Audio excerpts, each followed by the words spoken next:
अस्सलाम वालेकुम व्यूअर्स, कैसे हैं आप? उम्मीद है कि आप खैरियत से होंगे। आज के इस लेक्चर में हम 15 बहुत ही इंपॉर्टेंट इडियम्स डिस्कस कर लेंगे, उनके उर्दू मायने और उनको जुमले में कैसे इस्तेमाल करते हैं, वो सारी चीज़ें इस लेक्चर में हम डिस्कस कर लेंगे। इडियम्स बहुत ज़्यादा इंपॉर्टेंट होते हैं हर स्टूडेंट के लिए, इंट्री टेस्ट के लिए या किसी भी एग्ज़ाम के अंदर जब हम अपीयर होते हैं तो वहाँ पे भी ये पूछे जाते हैं। वो तमाम व्यूअर्स जिन्होंने अभी तक चैनल सब्सक्राइब नहीं किया, आप चैनल सब्सक्राइब करके बेल का आइकन दबा लें ताकि हर लेक्चर का नोटिफिकेशन आपको आसानी से मिल सकें। तो आइए शुरू कर लेते हैं। सबसे पहला जो इडियम है वो hit the sec. Hit the सेक का मतलब है सोने के लिए जाना, मतलब सोने के लिए बिस्तर पे जाने के लिए इस्तेमाल होता है। अब इसको हम जुमले में इस्तेमाल करते हैं।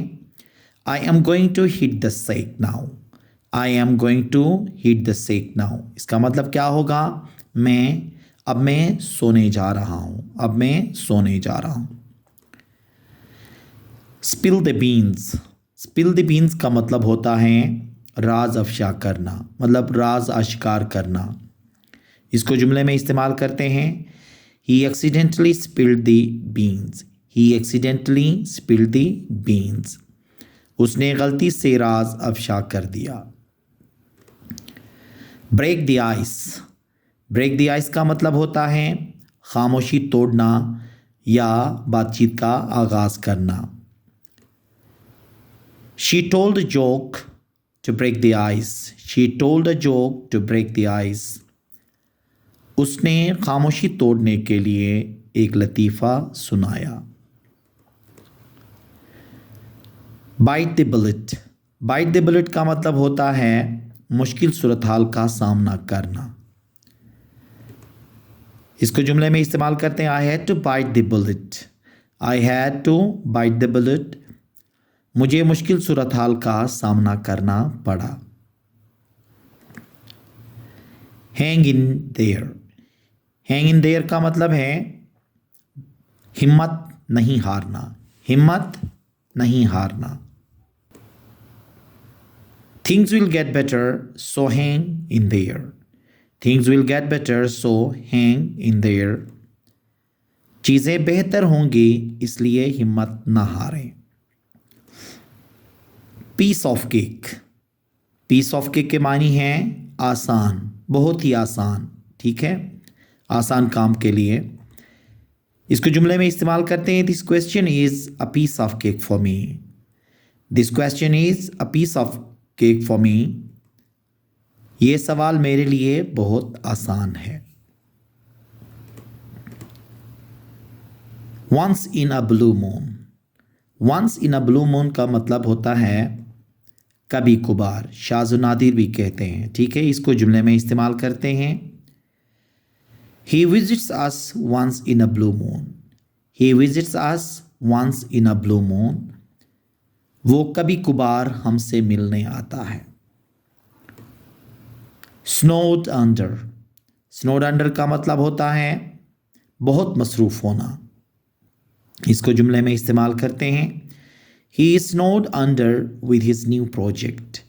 He snowed under with his new project, वो अपने नए प्रोजेक्ट में काम में बहुत मसरूफ़ है।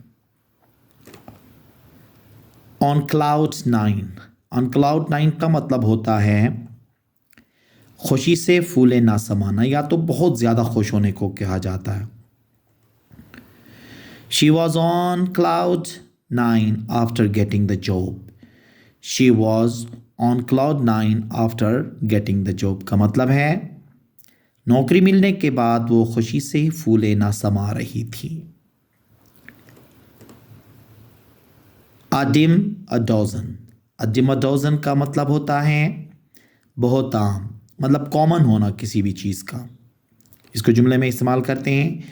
These types of books are a dime a dozen in market. इसका मतलब क्या होगा? इस तरह की किताबें बाज़ार में आम हैं, मतलब आम चीज़ें जो अवेलेबल होती हैं उसके लिए ये इस्तेमाल होता है। Call it a day. Call it a day का मतलब होता है काम ख़त्म करना। अब इसको जुमले में इस्तेमाल करते हैं।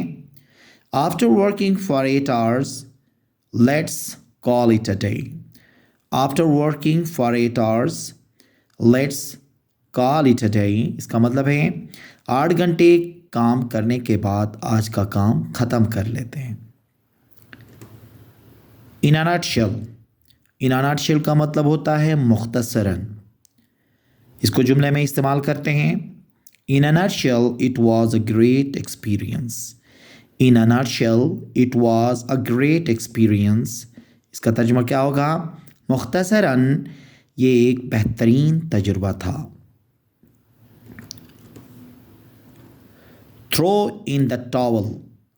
Throw in the towel का मतलब होता है हार मानना. इसको जुमले में इस्तेमाल करते हैं.